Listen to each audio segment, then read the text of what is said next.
토요일 날 북한의 쿠데타에 대해서 말씀을 드렸습니다. 어떤 사람들은 이렇게 말했습니다. 과연 북한과 같은 철저한 통제사에서 쿠데타가 일어날까? 쿠데타가 일어날 뻔도 했죠. 왜냐하면 이미 92년도 김정일이 가장 충성스럽다는 인민군 부대에서 푸른제 군사대학 졸업생들을 중심으로 한 KGB에 매수된 군사대학 졸업생들, 러시아 아카데미와 푸른제 군사대학 졸업생들, 키예브 군사종합대학 졸업생들로서 쿠데타를 일으키려고 했다가 족발되어 40여 명이 총살된 것은 이미 잘 알려진 사실입니다. 거기에는 항일 빨치산 김일성 1세대의 빨치산의 아들도 거기에는 참여했다가 함께 처형을 당했습니다. 그 40명 중에서 살아남은 사람은 단 한 명이라는 것도 제가 말씀드렸습니다. 이미 지난 일이기 때문에 제가 그 이름은 더 거론하지 않겠습니다. 자, 그런데 이 김정은 시대에도 가장 대규모적으로 가장 비리에 김정은을 암살하고 쿠데타를 일으키려고 했던 세력이 등장했습니다. 그것도 호위사령부와 국가보위부, 인민무력부 총참모부에 이런 세력이 있었다는 것, 정말 깜짝 놀랄 만한 일입니다. 김정은은 현용철을 죽이고 이영호 총참모장을 비롯한 현용철, 인민무력부 장관에도 수없이 많이 처형했고 인민군 총참모장을 별을 뗐다 붙였다 하면서 길들이기를 했지만 오히려 그것이 인민군 장군들과 영광급 고급 장교들에 의해서 반발을 샀다는 것입니다. 이번에 박정천 총참모장을 올려놓고 이 군복을 벗겼다 다시 군복을 입힌 것도 그렇고 이병철이를 한 번에 목을 쳤다가 다시 몇 달 만에 복직시킨 것도 바로 이 군부에 심상치 않은 기류가 있었기 때문이라고 합니다. 특히 여기에 겁을 먹은 것이 김정은도 겁을 먹었지만 조영원이 깜짝 놀랐다는 것입니다. 사실이 어떻게 됐는가 하는지 제가 다시 한번 정확히 말씀드리겠습니다. 호위사령부 정치위원이 여기에 가담하게 된 것은 바로 제3국, 어느 나라라고는 말하지 않겠습니다. 가장 강력한 군사력을 가진 이 나라의 정보당국이 무역회사 사장을 중심으로 그들을 매수했고 여기에 정치위원까지 매수당했던 것입니다. 그렇기 때문에 이들이 처형했을 때 이들을 매수했던 국가의 정보당국이 가장 먼저 물어온 것이 이 사람들의 이름을 고명하며 이들이 죽었는지 살았는지 알려달라고 하는 것이었습니다. 얼마 전에 그 확인이 있었습니다. 제가 그걸 구체적으로 밝히지 못하는 것은 이미 비밀 상황 때문에 밝히지 못한다는 점. 그러나 가장 강력한 그리고 파워 있는 그 나라의 정보 당국에서 이 호위사령부의 이 장군과 그리고 무역회사 사장, 무역 담당 부사령관에 대한 신원을 확인해 줄 것을 요청했던 사실이 있었다는 것 다시 한번 말씀드립니다. 그리고 이 사람들은 호위사령부에서 러시아에 파견되어 있는 사람들, 무역하러 나와 있는 호위사령부 소속 무역 일꾼들과 또 러시아에 파견 나와 있는 러시아에는 많은 영사관, 대사관, 그리고 무역 일꾼들, 노동자들, 지사들 엄청나게 많이 나와 있습니다. 중국만큼 많이 나와 있는 것이 바로 러시아입니다. 이 러시아에 많은 북한 사람들이 공관원들과 노동자들이 나와 있기 때문에 여기에는 국가보위부 해외 반탐국 부국장이 책임자로 러시아에 나와 있었던 것입니다. 이들도 그들과 서로 손을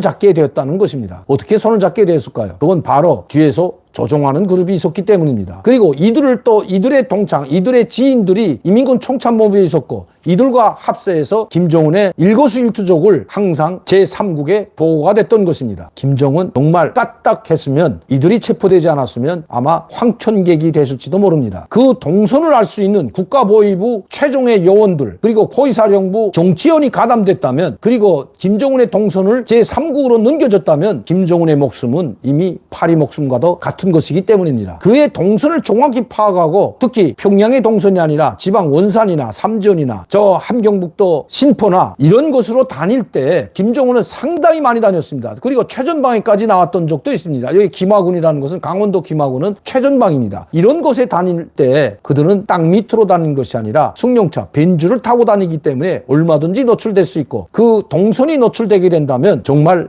이란의 혁명 수비대 사령관이 드론에 의해서 그것도 무인 드론에 의해서 암살되듯이 암살될 수도 있었다는 것이 정보당국의 이야기였습니다. 정말 아마 김정은 이 사람들을 처형하면서도 아마 등골이 손을 했을 것 같습니다. 그런데 이런 사실이 또 없으란 법이 없다는 것이 북한에서 온 소식입니다.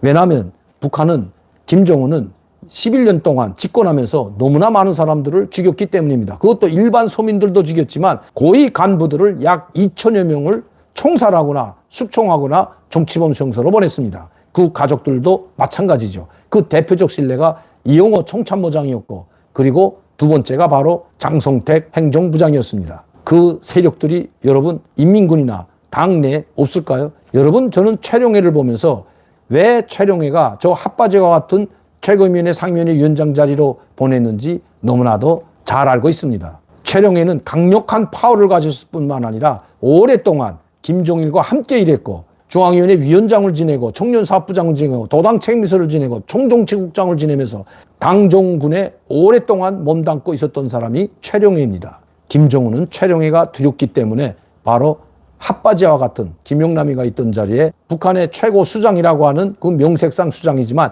자기 운전수 하나 교체할 수 없는 자리에 그 자리에 보냈다는 것 자체가 김정은은 쿠데타를 두려워하고 있다는 증거라는 것입니다. 이것은 제 이야기가 아니라 바로 북한에서 들어온 소식입니다. 이런 사람들, 김정은에 의해서 포용됐지만 그 지인들이나 또 그와 연관되어 있는 사람들은 아직도 수없이 많다는 것입니다. 그들은 때를 기다리고 있다고 합니다.